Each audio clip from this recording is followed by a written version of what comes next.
সুপ্রিয় শিক্ষার্থীবৃন্দ, তোমাদের সকলকে শুভেচ্ছা। আমরা বিগত দুটো ক্লাস করেছি পরমাণু ও তার মূল কণিকা এবং আইসোটোপ আইসোবার নিয়ে। এই করোনাকালীন সময়ে তোমরা সবাই সামাজিক দূরত্ব ও স্বাস্থ্যবিধি মেনে নিশ্চয়ই ভালো আছো, এই আশাবাদ ব্যক্ত করে আমরা আজকের আমাদের আলোচনা বিষয় নিয়ে আমরা আলোচনার ভিতরে যাব। তোমাদেরকে সকলকে ভালো থাকার শুভকামনা জানিয়ে শুরু করছি আজকের আলোচ্য বিষয় রাদারফোর্ডের আলফা কণার বিচ্ছুরণ পরীক্ষা। আর পরমাণুতে যে নিউক্লিয়াস আছে সেই নিউক্লিয়াস আবিষ্কারের কথাও বলা যেতে পারে। তবে এই আলোচনার মাধ্যমে তোমরা শিখতে পারবে যে পরমাণুতে নিউক্লিয়াস কীভাবে আবিষ্কার হলো বা নিউক্লিয়াস আবিষ্কারের কাহিনী, এবং আলফা কণা কি, এ বিষয়গুলো তোমরা জানো, তারপরও সংক্ষিপ্ত আকারে তোমরা জানতে পারবে। তাহলে আজকের আমরা আলোচনা যাই যে আমরা জানি যে সর্বপ্রথম বিজ্ঞানী যে থমসন ইলেকট্রন আবিষ্কার করেছিলেন। আর এই ইলেকট্রন আবিষ্কার করার পর থেকে পরমাণুর গঠন সম্পর্কে বিভিন্ন বিজ্ঞানী বিভিন্ন মডেল প্রকাশ করেন। তবে সর্বপ্রথম সর্বজনগৃহীত যে মডেলটি প্রকাশিত হয় সেটি প্রকাশ করেন বিজ্ঞানী রাদারফোর্ড। এই রাদারফোর্ড মডেলে নিউক্লিয়াসের কথা প্রথম উঠে আসে। আর সেই কারণে নিউক্লিয়াস আমাদের সম্পর্কিত যে নিউক্লিয়াসের মডেলও বলা হয় অনেক সময়, যে তাহলে রাদারফোর্ড মডেলের গুরুত্বটা সেখানে যে সর্বপ্রথম নিউক্লিয়াসের কথা বলা হয়েছিল রাদারফোর্ড মডেলে। আর এই মডেলটি প্রতিষ্ঠিত করতে যে বিজ্ঞানী রাদারফোর্ড একটা পরীক্ষা করেছিলেন, সেই পরীক্ষাকে বলা হয় রাদারফোর্ডের আলফা কণার বিচ্ছুরণ পরীক্ষা। তাহলে আমরা দেখি যে এই আলফা কণার বিচ্ছুরণ পরীক্ষা কিভাবে করা হয়েছিল। এই আলফা কণার বিচ্ছুরণ পরীক্ষা করতে যে উপকরণগুলো লাগে সেটা ছিল হিলিয়াম নিউক্লিয়াস বা আলফা কণা, যে দ্বিধনাত্মক হিলিয়ামে আমরা জানি যে তার পারমাণবিক সংখ্যা 2, ভর সংখ্যা 4। এই হিলিয়াম পরমাণুর থেকে দুটো প্রোটন চলে গেলে বা দুটো ইলেকট্রন চলে গেলে যে হিলিয়াম 2 পজিটিভ হয় সেটাকে আমরা বলি আলফা কণা। তাহলে এখানে যে আলফা কণার বিচ্ছুরণ পরীক্ষা করতে যেয়ে আমাদের যেটি লাগবে প্রথমে উপকরণ হিসাবে 1 নম্বরে আলফা কণা, যেটাকে আমরা বলি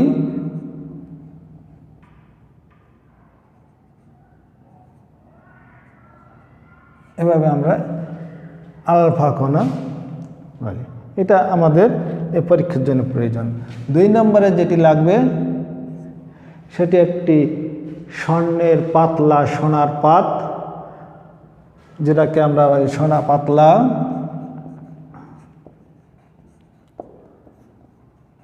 সোনার পাত, আর যার পুরুত্ব হলো 0.0004 সেন্টিমিটার বা 4 × 10⁻⁴ সেন্টিমিটার। এই দুটি, আরেকটি লাগে সেটি হলো তোমরা জানো জিঙ্ক সালফাইডের পর্দা। জিঙ্ক সালফাইড পর্দা। এটি একটি জিঙ্ক সালফাইড পর্দাটা হলো প্রতিপ্রবাহ সৃষ্টিকারী পর্দা, যেখানে আলফা কণা ওই জিঙ্ক সালফাইডের উপরে আপতিত হলে রশ্মি বিকিরিত হয়, তাই এটাকে বলা হয় প্রতিপ্রবাহ সৃষ্টিকারী পর্দা জিঙ্ক সালফাইডে। এই তিনটি উপকরণ বা উপাদান নিয়ে রাদারফোর্ডের আলফা কণার বিচ্ছুরণ পরীক্ষা করেন। তাহলে কীভাবে এই পরীক্ষাটা করেন, তাহলে একটা আমরা দেখি। বিচ্ছুরণ পরীক্ষা করতে যে তিনি একটি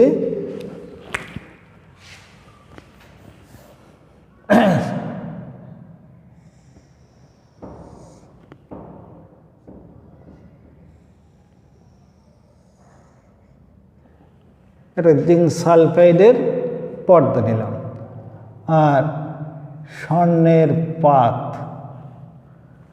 নিলাম। এখন এই জিঙ্ক সালফাইডের পর্দা আর এটাকে আমরা স্বর্ণের পাত, এখন এই স্বর্ণের পাতের উপরে আলফা কণা নিক্ষেপ করা হবে। তাহলে আমরা পরীক্ষাটা দেখি যে আলফা কণা এখান থেকে নিক্ষিপ্ত হলো, অসংখ্য আলফা কণা নিক্ষিপ্ত হয়।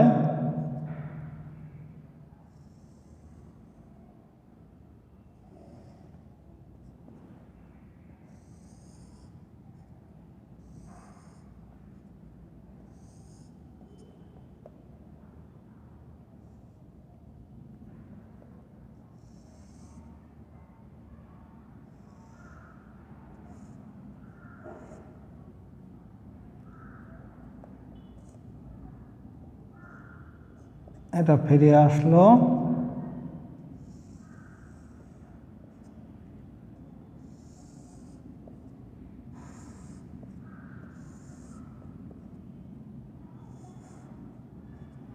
এবার আলফা কণা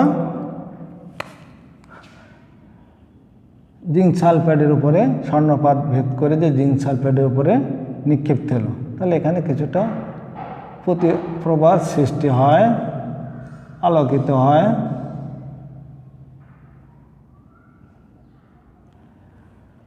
আর এটাকে আমরা আলফা কণা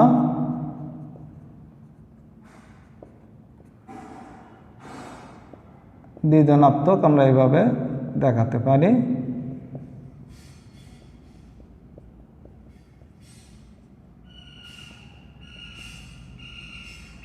এগুলো নিক্ষিপ্ত করলাম অসংখ্য আলফা কণা। অসংখ্য আলফা কণা আমরা এখান থেকে নিক্ষিপ্ত করলাম। দেখা গেল যে অধিকাংশ কণাগুলো এই স্বর্ণপাত ভেদ করে জিঙ্ক সালফাইডের উপরে পতিত হয়ে এবং সেটা আলোকিত বা প্রতিপ্রবাহ সৃষ্টি করে। বেশ কয়েকটি কণা বেঁকে গেছে আর অতিশয় কম সংখ্যক কণা বিপরীত দিকে ফেরত আসছে, সেটা আমরা এভাবে দেখাচ্ছি। এই কণাটা বিপরীত দিকে ফিরে আসছে আর এগুলো বেঁকে গেছে। তাহলে এই পরীক্ষা যখন করা হয় তখন পরীক্ষা করতে যেয়ে তিনি পর্যবেক্ষণ করলেন যে প্রায় অধিকাংশ অর্থাৎ 99% আলফা কণা স্বর্ণপাত ভেদ করে সোজাসুজি চলে যেয়ে জিঙ্ক সালফাইডের পর্দার উপরে পড়ে সেটা আলোকিত করে। 1 নম্বরে এটা আমরা তার পর্যবেক্ষণ থেকে জানলাম। 2 নম্বরে দেখা যায় যে অল্প কিছু সংখ্যক কণা বেঁকে যায়, অল্প কিছু সংখ্যক বা বলতে পারে মাত্র কয়েকটি আলফা কণা পথ বেঁকে পিছন দিকে চলে যায়। আর দেখা যায় কি 3 নম্বরে যেটা সব থেকে খুব কম সংখ্যক আলফা কণা সরাসরি বিপরীত দিকে যেটা ফিরে আসছে। আমরা সেটা জানি যে প্রতি 20,000-এ একটি মাত্র আলফা কণা বিপরীত দিকে ফিরে আসে। এইটা গেল তার পর্যবেক্ষণ যে আলফা কণা নিক্ষেপ করা হলো স্বর্ণপাতের উপরে, তার স্বর্ণপাত ভেদ করে অধিকাংশ আলফা কণা প্রায় 99% আলফা কণা ভেদ করে জিঙ্ক সালফাইডকে আলোকিত করে। আর অল্প গুটি কয়েক আলফা কণা তাদের গতিপথ থেকে কিছুটা বেঁকে যায় আর খুবই কম সংখ্যক, যেটা বলা যেতে পারে প্রতি 20,000-এ একটি মাত্র আলফা কণা বিপরীত দিকে ফিরে আসে। এটা হলো আমাদের রাদারফোর্ডের আলফা কণার বিচ্ছুরণ পরীক্ষার পর্যবেক্ষণ। এখন এই আলফা কণা যে পর্যবেক্ষণ থেকে উনি কয়েকটি সিদ্ধান্তে উপনীত হলেন। কি সিদ্ধান্ত উপনীত হলেন? দেখা যায় যে সিদ্ধান্তগুলো এরকম যে পরমাণুতে আমরা যে আলফা কণা নিক্ষেপ করলাম সেগুলো অধিকাংশ কোনো বাধা না পেয়ে জিঙ্ক সালফাইডকে আলোকিত করে। তাহলে সেক্ষেত্রে বলা যেতে পারে যে পরমাণুর অধিকাংশ স্থান ফাঁকা, যার কারণে আলফা কণা বেঁকেও যায়নি, সরাসরি জিঙ্ক সালফাইডকে আলোকিত করেছে। তাহলে 1 নম্বরে হলো তার সিদ্ধান্ত, 1 নম্বরে যে পরমাণুর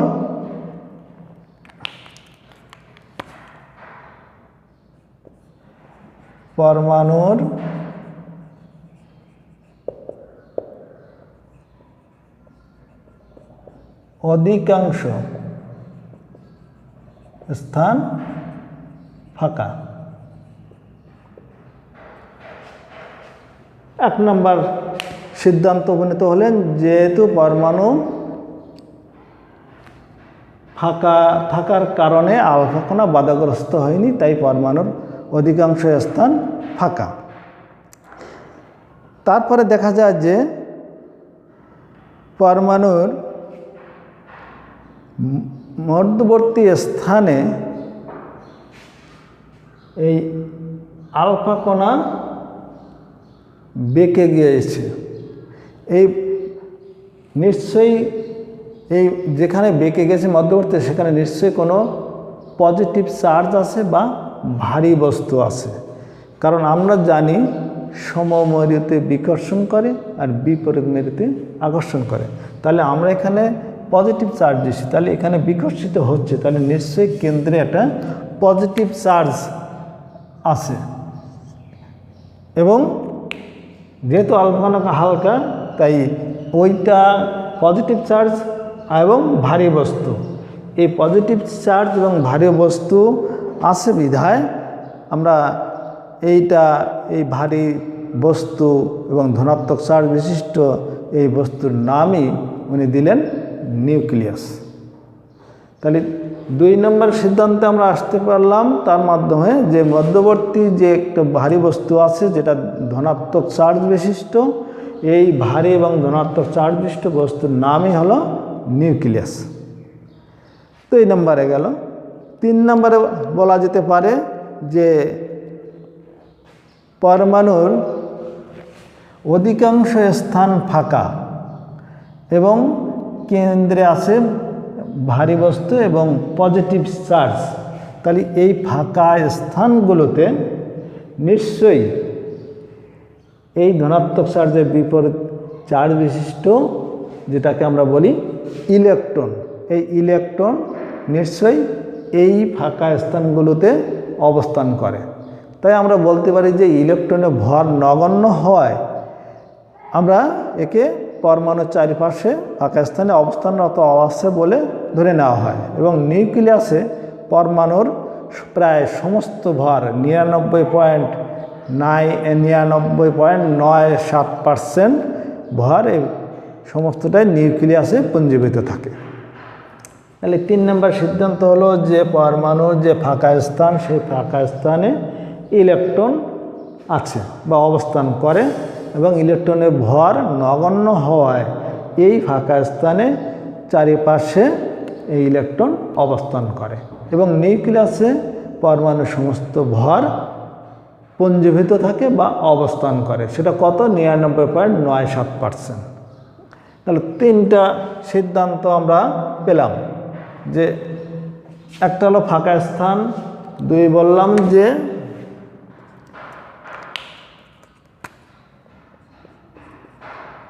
মধ্যবর্তী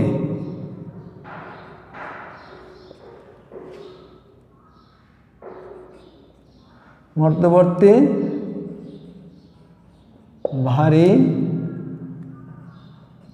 বস্তু ও ধনাত্মক চার্জ বিশিষ্ট, কারণ এখানে ধনাত্মক চার্জ আছে এবং ভারী বস্তু আছে বিধায় বেঁকে যায়, আলফা কণা বিপরীত দিকে বেঁকে যায়, তাই ধনাত্মক চার্জ বিশিষ্ট। এই ধনাত্মক এবং ভারী চার্জ বিশিষ্ট বস্তুর নামই নিউক্লিয়াস। এই ভারী ও ধনাত্মক চার্জ বিশিষ্ট বস্তুর নামই নিউক্লিয়াস বললেন, নিউক্লিয়াস। দুইটা গেল। 3 নম্বর বলা হয়েছিল যে পরমাণুর ফাঁকা স্থানে ইলেকট্রনের ভর নগণ্য হয়, এই ফাঁকা স্থানে ইলেকট্রনগুলো অবস্থান করে এবং পরমাণুর নিউক্লিয়াসে পরমাণুর সমস্ত ভর পুঞ্জীভূত থাকে বা অবস্থান করে, সেটা কত? 99.97। 3 ইলেকট্রন, যেহেতু ইলেকট্রনের ভর নগণ্য হয়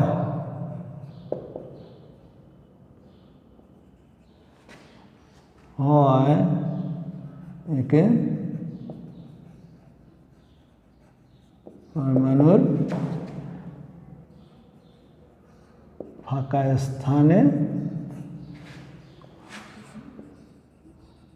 অবস্থানরত ধরা হয় এবং পরমাণুর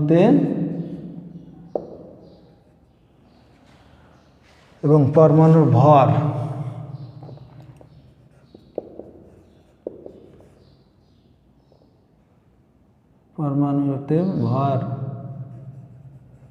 নিউক্লিয়াসে, পরমাণুর ভর নিউক্লিয়াসে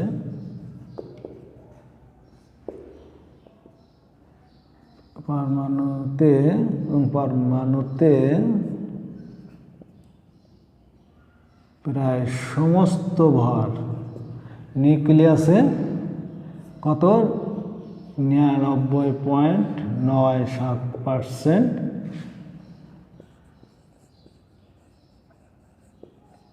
পুঞ্জীভূত বা অবস্থান করে।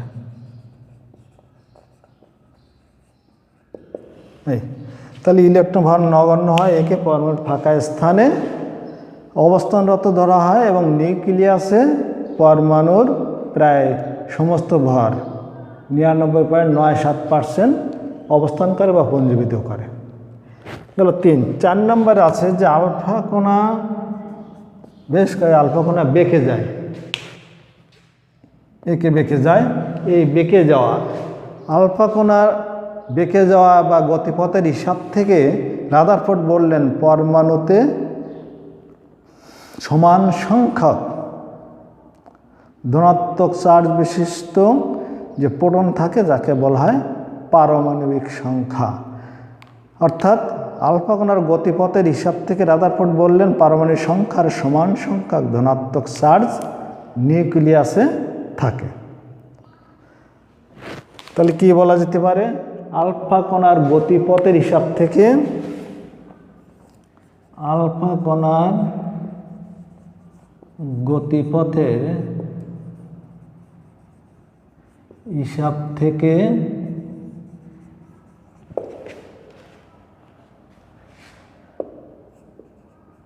রাদারফোর্ড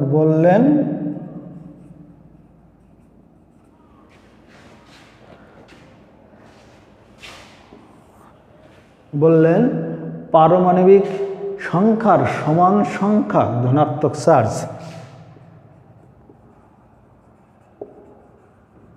পারমাণবিক সংখ্যার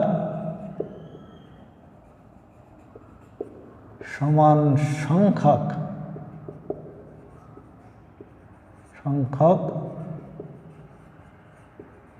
ধনাত্মক চার্জ নিউক্লিয়াসে থাকে।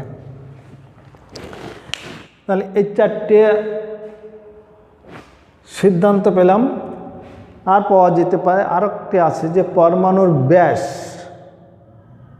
10⁻⁻8 সেন্টিমিটার আর নিউক্লিয়াসের ব্যাস 10⁻12 থেকে 13 সেন্টিমিটার, অর্থাৎ পরমাণুর তুলনায় নিউক্লিয়াস 10,000 থেকে 1,00,000 গুণ ছোট।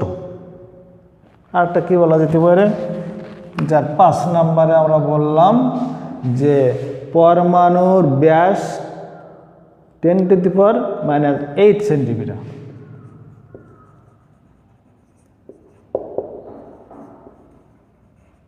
(10⁻⁸ সেন্টিমিটার এবং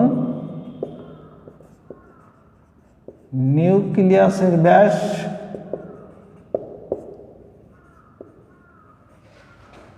10⁻12 থেকে 13 সেন্টিমিটার। অর্থাৎ পরমাণুর ব্যাসের তুলনায় নিউক্লিয়াসের ব্যাস বা নিউক্লিয়াস 10,000 থেকে 1,00,000 গুণ ছোট। তাহলে এই সিদ্ধান্তগুলো আমরা রাদারফোর্ড পরমাণু মডেল, রাদারফোর্ডের আলফা কণার বিচ্ছুরণ পরীক্ষা থেকে জানতে পারলাম যে পরমাণুর অধিকাংশ স্থান ফাঁকা আর পরমাণুর মধ্যবর্তী স্থানে কিছু ভারী বস্তু এবং ধনাত্মক চার্জ থাকে, আর এই ধনাত্মক এবং ভারী চার্জবিশিষ্ট বস্তু কণাকে বলা হয়েছে নিউক্লিয়াস। আর পরমাণুর যে ফাঁকা স্থানে থাকে, যেহেতু কেন্দ্রে পজিটিভ চার্জ আছে, তার ফাঁকা স্থানে অত্যন্ত নগণ্য ভর বিশিষ্ট আলফা ইলেকট্রনগুলো এই ফাঁকা স্থানে অবস্থান করে এবং পরমাণুর নিউক্লিয়াসে পরমাণুর প্রায় সমস্ত ভর পুঞ্জীভূত থাকে। এই আর আলফা কণার গতিপথের হিসাব থেকে জানা যায় যে পারমাণবিক সংখ্যার সমান সংখ্যক ধনাত্মক চার্জ নিউক্লিয়াস থাকে, তার মানে যেটাকে আমরা পারমাণবিক সংখ্যা বলি। আর পরমাণুর ব্যাস নিউক্লিয়াসের ব্যাসের থেকে বড়, তাই বলা যায়। আর আরও একটু বলি, পরমাণুর ব্যাস 10⁻8 সেন্টিমিটার আর নিউক্লিয়াসের ব্যাস হলো 10⁻12 থেকে। এই সিদ্ধান্তগুলি আলফা কণার বিচ্ছুরণ পরীক্ষার মাধ্যমে আমরা জানতে পারলাম। এই রাদারফোর্ডের পরমাণু মডেলের যে তৈরি করতে যে বিজ্ঞানী রাদারফোর্ডের আলফা কণার বিচ্ছুরণ পরীক্ষা শেষে যে প্রাপ্ত ফলাফল, সেই ফলাফলের উপর ভিত্তি করে বেশ কিছু সিদ্ধান্ত তো পাওয়া গেল বা উপনীত হলেন। এই সিদ্ধান্ত সমূহকে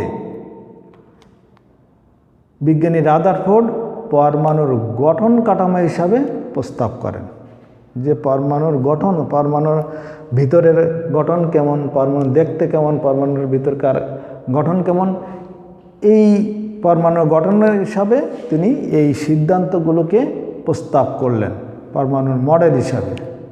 এ প্রস্তাবনার সময় পরবর্তীকালে রাদারফোর্ডের যে পরমাণু মডেল হিসাবে সে পরিচিতি পায়। আর এই পরিচিতির কারণে বা এই মডেলটি তখন সর্বজনে গৃহীত হয়। বিজ্ঞানী রাদারফোর্ডকে 1908 সালে নোবেল পুরস্কারে ভূষিত করা হয়। এই ছিল আলফা কণার বিচ্ছুরণ পরীক্ষার বিষয়। তাহলে আমরা একটু যদি মনোযোগ সহকারে শুনি এবং যে পয়েন্টগুলো আমরা বললাম সেগুলো যদি একটু নোট আকারে লিখে রাখো, তাহলে তোমরা এগুলো মনে রাখতেও পারবে এবং ভবিষ্যতে আমাদের অন্যান্য ক্লাসের দিকে এগিয়ে যেতে সুবিধা হবে। ঠিক আছে, তাহলে আমরা এই বিষয়গুলো যে আলফা কণার বিচ্ছুরণ পরীক্ষাটা করলাম এবং কিছু সিদ্ধান্ত পাওয়া গেল, যে সিদ্ধান্তটা পরবর্তী রাদারফোর্ডের পরমাণু মডেল আকারে প্রস্তাবিত হলো এবং যার জন্য 1908 সালে তিনি নোবেল পুরস্কার পেলেন, সেটিকে আবার একটু সংক্ষেপ আকারে বলি। যে আলফা কণার বিচ্ছুরণ পরীক্ষা করতে যে এখানে এটাকে আবার নিউক্লিয়াস আবিষ্কারের কথাও বলা হয়। কেন বলা হয়? যে এই আলফা কণার বিচ্ছুরণ পরীক্ষায় সর্বপ্রথম নিউক্লিয়াস সম্পর্কে বা নিউক্লিয়াসের কথা উঠে আসে এবং এই নিউক্লিয়াসকে তিনি পেলেন। এই জন্য এটাকে নিউক্লিয়াসের আবিষ্কারের পরীক্ষাও বলা হয়। এমন অনেক সময় প্রশ্ন থাকে যে আলফা কণার বিচ্ছুরণ পরীক্ষা থেকে নিউক্লিয়াসের আবিষ্কারের বর্ণনা দাও। সেক্ষেত্রে আমরা এই পরীক্ষা করতে যে ব্যবহার করেছি আলফা কণা, হিলিয়াম নিউক্লিয়াস, গতিশীল কণা, আর লাগে একটা পাতলা সোনার পাত, যে পাতের পুরুত্ব 0.0004 সেন্টিমিটার, অনেক সময় বলা হয় 4 × 10⁻⁴ সেন্টিমিটার। আর লাগে জিঙ্ক সালফাইড পর্দা। জিঙ্ক সালফাইড পর্দা এটাকে প্রতিপ্রভা সৃষ্টিকারী পর্দা বলা হয়। এই পর্দার উপরে আলফা কণা আপতিত হলে প্রতিফলন বা প্রতিফলিত রশ্মি পাওয়া যায়। তারপর কি করা হলো, এই আলফা কণাকে আমরা এখানে দেখলাম জিঙ্ক সালফাইডের একটা পর্দা বা আস্তরণ, আর ভিতরে রেখেছি আমাদের সেই ধাতু গোল্ড বা সোনার পাত। কারণ এই স্বর্ণপাতের উপরে আমরা আলফা কণাকে নিক্ষেপ করলাম। নিক্ষেপ করলে দেখালো যে আলফা কণাগুলো অধিকাংশই সরাসরি জিঙ্ক সালফাইডের উপরে আপতিত হয়ে জিঙ্ক সালফাইডকে দীপ্তিমান বা আলোকিত করেছে। অল্প কিছু কণা বেঁকে যে জিঙ্ক সালফাইডকে আলোকিত করে, আর অতিশয় কম সংখ্যক বা খুবই কম সংখ্যক, সেটা প্রতি 20,000-এ একটি কণা বিপরীত দিকে ফিরে আসে।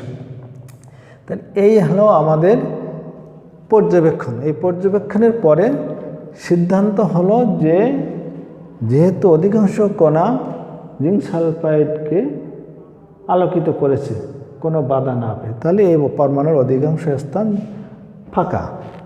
আর দেখা গেছে যে প্রতি 20,000-এ একটি কণা বিপরীত দিকে ফিরে, সেই পরীক্ষা থেকে যে পরমাণুর ঠিক মধ্যবর্তী স্থানে কোনো ভারী বস্তু আছে এবং সেটা ধনাত্মক চার্জ। কারণ আমরা এখান থেকে আলফা কণা সেটা তো ধনাত্মক, সেটা তো ধনাত্মক চার্জ। আমরা জানি যে যেমন প্লাজে বিকর্ষণ হতে পারে, মাইনাসও বিকর্ষণ হচ্ছে, সেখানে নিশ্চয়ই এখান থেকে প্লাস দিচ্ছে, তাহলে এখানে প্লাস আছে, তাহলে প্লাজে বিকর্ষণ হচ্ছে এবং এই ভারী বস্তু এবং ধনাত্মক চার্জ বিশিষ্ট বস্তুর নামই রাদারফোর্ড দিলেন নিউক্লিয়াস। আর এই পরমাণুর অধিকাংশ স্থান যে ফাঁকা, এই ফাঁকা স্থানে অতি নগণ্য ভর বিশিষ্ট ইলেকট্রন অবস্থান করে বলে ধরে নেওয়া হয়। এবং পরমাণুর নিউক্লিয়াসে পরমাণুর প্রায় সমস্ত ভর 99.97% ভর পঞ্জীবিত থাকে বা অবস্থান করে। আর আলফা কণার গতিপথের হিসাব থেকে রাদারফোর্ড বললেন যে পারমাণবিক সংখ্যার সমান সংখ্যক ধনাত্মক চার্জ নিউক্লিয়াসে থাকে। তো নিউক্লিয়াসে বাইরে যতগুলো ইলেকট্রন থাকে কিন্তু ততটি প্রোটন বা পারমাণবিক সংখ্যা থাকে, এই একটা বিষয়। আর বলা হয়েছে যে পরমাণুর ব্যাস নিউক্লিয়াসের ব্যাসের থেকে বড়। আর আমরা যদি উল্টে বলি তাহলে পরমাণুর ব্যাস থেকে নিউক্লিয়াসের ব্যাস অতিশয় ক্ষুদ্র, সেটা একটা পরিমাপ বলা হয়েছে যে পরমাণুর ব্যাস 10⁻⁻8 সেন্টিমিটার এবং নিউক্লিয়াসের ব্যাস 10⁻12 থেকে -13 সেন্টিমিটার। এবং এই সিদ্ধান্তগুলো রাদারফোর্ড পরবর্তীতে তার পরমাণুর মডেল এর ক্ষেত্রে প্রস্তাবনা আকারে পেশ করেন। আর এই প্রস্তাবনাটা পরবর্তী রাদারফোর্ড পরমাণু মডেল হিসাবে পরিচিতি পায় এবং সেই পরিচিতিতে রাদারফোর্ডকে 1908 সালে নোবেল পুরস্কারে ভূষিত করা হয়। সুপ্রিয় শিক্ষার্থীবৃন্দ, আমরা যে আলোচনা করলাম তোমরা নিশ্চয়ই বুঝতে পেরেছ, আর সহজে এটা মনে রাখতেও পারবে আমার দৃঢ় বিশ্বাস। আর এর পরবর্তীতে আমরা এই রাদারফোর্ডের আলফা কণা বিচ্ছুরণ পরীক্ষার পরেই আগামী ক্লাসে আমরা রাদারফোর্ড পরমাণু মডেল নিয়ে আলোচনা করব। ততক্ষণে তোমরা সবাই সুন্দরভাবে পড়ালেখা করবে, সুস্থ থাকবে এবং সামাজিক দূরত্ব ও স্বাস্থ্যবিধি মেনে চলবে।